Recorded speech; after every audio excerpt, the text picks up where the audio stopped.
नमस्कार। आज हम एक बहुत ही खास और सच कहूं तो एक बेहद गहरी वैचारिक यात्रा पर निकलने वाले हैं। आज की हमारी इस पूरी चर्चा का आधार है अखंड ज्योति पत्रिका का 1971 का ऐतिहासिक सूचकांक। हम इसी मूल स्रोत में छिपे हुए विषयों की गहराई में उतरेंगे और आध्यात्मिक जागरण की पूरी रूपरेखा को डीकोड करेंगे। तो चलिए, बिना किसी देरी के सीधे इस ज्ञान के समंदर में गोता लगाते हैं। शुरुआत में ही स्रोत सामग्री से लिया गया एक बहुत ही शक्तिशाली और विचारोत्तेजक उद्धरण सामने आता है। भगवान को बार बार याद करो। रामकृष्ण परमहंस जी के संदर्भ में रखा गया ये सिर्फ एक वाक्य नहीं है, बल्कि एक गहरा रिमाइंडर है। यह हमारी आज की यात्रा के लिए एक बहुत ही शांत और आत्मचिंतन का माहौल तैयार करता है। जरा सोचिए, आज की इस भागदौड़ भरी जिंदगी में एक पल का ठहराव और उस परम शक्ति का स्मरण ही तो हमारी चेतना का असली आधार है ना? तो आज के इस विश्लेषण के हमारे 4 मुख्य पड़ाव होंगे। पहला, अखंड ज्योति एक परिचय। दूसरा, आंतरिक चेतना का जागरण। तीसरा, प्रकृति और ईश्वरीय प्रेम। और अंत में चौथा, विचार क्रांति और युग निर्माण। तो चलिए अपने पहले पड़ाव से शुरू करते हैं। अखंड ज्योति एक परिचय। स्रोत सामग्री इस पत्रिका को सिर्फ एक किताब के रूप में नहीं, बल्कि एक ऐसे उद्गम स्थल के रूप में दिखाती है जिसने एक बहुत बड़े नैतिक और आध्यात्मिक आंदोलन को जन्म दिया। अब आध्यात्मिक साहित्य के इस विशाल संग्रह जिसे वाङ्मय कहा जाता है, इसके दायरे की कल्पना कीजिए। ये सूची हमें बिल्कुल साफ दिखाती है कि ये साहित्य सिर्फ पूजा पाठ या कर्मकांड तक सीमित नहीं है। बिल्कुल नहीं। इसमें आध्यात्मिकता, आपकी भावनाएं, समाज सुधार, आपके व्यक्तित्व का परिष्कार, जीवन प्रबंधन और विचार क्रांति जैसे व्यवहारिक विषय शामिल हैं। मतलब सच्ची आध्यात्मिकता हमारे रोजमर्रा के जीवन के हर एक पहलू से कैसे जुड़ी है, ये इसका एक जीता जागता उदाहरण है। ये लिटरली जीवन जीने की एक पूरी वैज्ञानिक कला है। अब बाहरी दुनिया से थोड़ा अंदर की तरफ मुड़ते हैं। हमारा दूसरा विषय है आंतरिक चेतना का जागरण। ये वो दार्शनिक आधार है जो हमें अपने खुद के मन को साधने की प्रेरणा देता है। हम जो दुनिया खुली आंखों से देखते हैं, यानी दृश्य भौतिक जगत, और जो अनदेखी आध्यात्मिक दुनिया है, उनके बीच क्या कनेक्शन है? सूचकांक में इस पर एक बहुत ही दिलचस्प लेख है, दृश्य और अदृश्य का संधि द्वार, स्वप्न। इसके अनुसार हमारा अवचेतन मन, यानी हमारा सबकॉन्शियस, सिर्फ ख्यालों का घर नहीं है, बल्कि सच तो ये है कि यही वो मेन गेट है जो हमारी दिखाई देने वाली वास्तविकता को उस अनदेखे आध्यात्मिक लोक से जोड़ता है। तो सवाल ये है कि इस चंचल मन को कंट्रोल कैसे करें?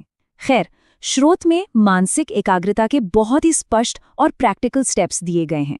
सबसे पहला काम है अपने चारों तरफ बिखरे हुए विचारों को समेटना। फिर त्राटक जैसी विधियों के जरिए अपना ध्यान एक जगह लगाना, और अंत में अपनी सभी मानसिक शक्तियों का केंद्रीकरण करना। ये बिल्कुल एक लेजर बीम की तरह है। जब आप अपनी सारी बिखरी हुई ऊर्जा को एक ही बिंदु पर फोकस कर देते हैं ना, तो उसमें एक असीम बेहिसाब शक्ति आ जाती है। और जब आप अपनी उस मानसिक ऊर्जा को सफलतापूर्वक केंद्रित कर लेते हैं, तो उसका नतीजा क्या होता है? आत्मजयी, विजयी भव, यानी स्वयं को जीतो और विजयी बनो। देखिए, स्रोत सामग्री यहाँ बहुत ही स्पष्ट है। दुनिया को बदलने निकले हो, उससे पहले अपनी खुद की आंतरिक दुनिया, अपने मन और अपनी इंद्रियों पर जीत हासिल करना ही आपकी सबसे बड़ी और सबसे पहली जीत है। चलिए अब अपने तीसरे पड़ाव की ओर बढ़ते हैं, प्रकृति और ईश्वरीय प्रेम। यहाँ हम समझेंगे कि कैसे खुद पर नियंत्रण पा चुका एक व्यक्ति बाहर की दुनिया और इस विशाल ब्रह्मांड के साथ जुड़ता है। यहाँ एक बात जो सच में आपको सोचने पर मजबूर कर देगी, वो है धर्म की परिभाषा। सूचकांक के एक लेख का शीर्षक है, बुद्धि के सुंदरतम उपयोग ही धर्म है ना कमाल का विचार?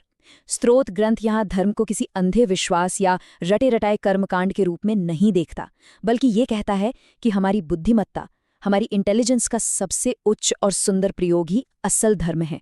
ये ज्ञान और अध्यात्म का एक बहुत ही शानदार कॉम्बिनेशन है। और जब आपकी वो बुद्धि पूरी तरह से निखर जाती है ना, तो वो सीधे आपके हृदय को रोशन करती है। स्रोत में एक बड़ी ही गहरी लाइन है, ईश्वर का प्रतिबिंब प्रेम है, प्रेम हृदय आलोक। इसका सीधा सा मतलब ये है कि उस परम सत्ता के साथ सच्चा कनेक्शन सिर्फ और सिर्फ प्रेम पर टिका है। यही वो सच्चा प्रेम है जो इंसान के दिल को रोशनी से भर देता है, बिल्कुल उस जलते हुए दीपक की तरह जो खुद भी चमकता है और अपने आसपास के अंधेरे को भी दूर करता है। और जानते हैं, इस दिव्य प्रेम का विस्तार कोई छोटा मोटा नहीं है। ये मनुष्य के शरीर में मौजूद विलक्षण विराट से शुरू होकर गहरे अंतरिक्ष और यहाँ तक कि पेड़ पौधों तक फैली हुई आत्मा की बात करता है। सूचकांक में हर प्राणी के साथ सही व्यवहार करने और जीव जंतुओं की आत्मचेतना पर भी जोर दिया गया है। इससे ये साफ होता है कि ये विचारधारा हमें एक ऐसी ब्रह्मांडीय समझ की तरफ ले जाती है जहां हम खुद को इस पूरी प्रकृति, इस पूरे इकोसिस्टम का एक अटूट हिस्सा मानते हैं। और अब हम आ गए हैं अपने अंतिम और चौथे खंड पर, विचार क्रांति और युग निर्माण। यह इस पूरी आध्यात्मिक यात्रा का क्लाइमैक्स है, जहां एक इंसान का व्यक्तिगत जागरण एक बहुत बड़ी सामूहिक क्रांति में बदल जाता है। यहाँ कोई रातों रात होने वाले चमत्कार की बात नहीं हो रही है।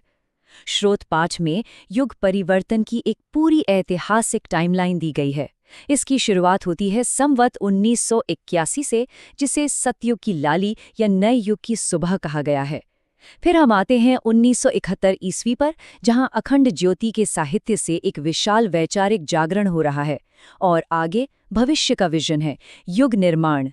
यह हमें बताता है कि युग निर्माण कोई इत्तेफाक नहीं है, बल्कि यह एक बहुत ही सचेत, जानबूझकर और लगातार चलने वाली निर्माण प्रक्रिया है। अब आप सोचेंगे कि भाई युग निर्माण जितना बड़ा काम आखिर होगा कैसे? इतने बड़े विजन को जमीन पर उतारने के लिए इसे बहुत ही स्मार्ट तरीके से 4 हिस्सों में बांटा गया है। स्वावलंबन यानी खुद के पैरों पर खड़ा होना, पारिवारिक संबंध, समाज सुधार और फिर युग निर्माण। ये सच में एक मास्टर प्लान है। ये दिखाता है कि बड़े बदलाव की शुरुआत हमेशा खुद से और अपने घर से ही होती है, जो फिर धीरे धीरे समाज और अंततः पूरे युग को बदल देती है। लेकिन इस पूरी यात्रा में एक नियम बिल्कुल साफ है, समर्थता से भी बढ़कर सामूहिकता। ये पत्रिका की सूचकांक का एक बहुत ही क्रिटिकल उसूल है। इसका मतलब ये है कि आपकी अपनी व्यक्तिगत काबिलियत चाहे कितनी भी शानदार क्यों न हो, जब बात एक वास्तविक और टिकाऊ सामाजिक बदलाव लाने की आती है, तो सामूहिक प्रयास यानी लोगों की एकजुटता हमेशा अकेले की ताकत से कहीं ज्यादा बड़ी और असरदार होती है। तो हम अपनी आज के इस चर्चा के बिल्कुल आखिर में आ गए हैं। सूचकांक में मौजूद एक बहुत ही खूबसूरत कविता का शीर्षक है, तुमने क्रांति मशाल जलाई। बस इसी से प्रेरित होकर एक बहुत ही सीधा और गहरा सवाल आपके लिए छोड़कर जा रहा हूं। क्या हमने, आपने, हम सभी ने अपनी वैचारिक क्रांति की मशाल जलाई है? जिस तरह एक जलती हुई मशाल घने अंधेरे को चीर देती है, क्या हम इन गहरे विचारों को अपने जीवन की सच्चाई बनाने के लिए तैयार हैं? ये सिर्फ एक सवाल नहीं है, बल्कि ज्ञान की इस ज्योति को आगे ले जाने का एक खुला निमंत्रण है। इस सफर में हमारे साथ जुड़ने के लिए आपका बहुत बहुत धन्यवाद।